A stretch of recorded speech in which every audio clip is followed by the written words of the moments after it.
اخبار کوتاه، دقیق و مهم روز دوشنبه. معاونیت اقتصادی ریاست الوزراء میگوید امارت اسلامی افغانستان برای دستیابی به خودکفایی اقتصادی سکتور مخابرات را یکی از اولویت‌های خود می‌داند و در این راستا تسهیلات اساسی را فراهم کرده است.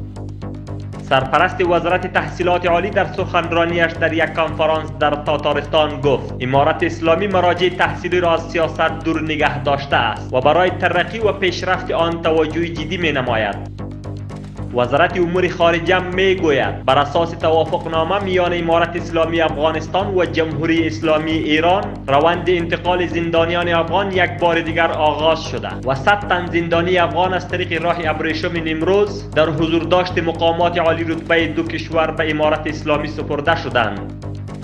وزارت دفاع ملی میگوید تیم‌های تکنیکی و مسلکی قلاردوی 205 البدر 31 عراده وسایط مختلف نظامی را ترمیم و آماده استفاده کرده اند. به گفته این وزارت 3 تانک ضربتی، 13 تانک هاموی، 2 کرینگ، 1 فورکلیفت، 1 تانکر تیل و 11 موتر نو رنجر شامل این وسایط میشوند. در ولسوالی مساقله ولایت هلمند کار ساخت 2 بند ذخیره آب تکمیل و به بهره برداری سپرده شد. رئیس کمیته ترانسپورت حجاج افغانستان در عربستان سعودی میگوید برای انتقال حجاج افغان به حرم شریف امکانات ترانسپورتی لازم فراهم شده است. نمایندگی تذکره الکترونیکی ولسوالی سروبی ولایت کابل که از ماه جدی سال 1401 هجری شمسی به فعالیت آغاز نموده بود از 4000 تذکره الکترونیکی به ارزش 1,300,000 افغانی عواید جمع‌آوری و به خزانه دولت تسلیم نموده است.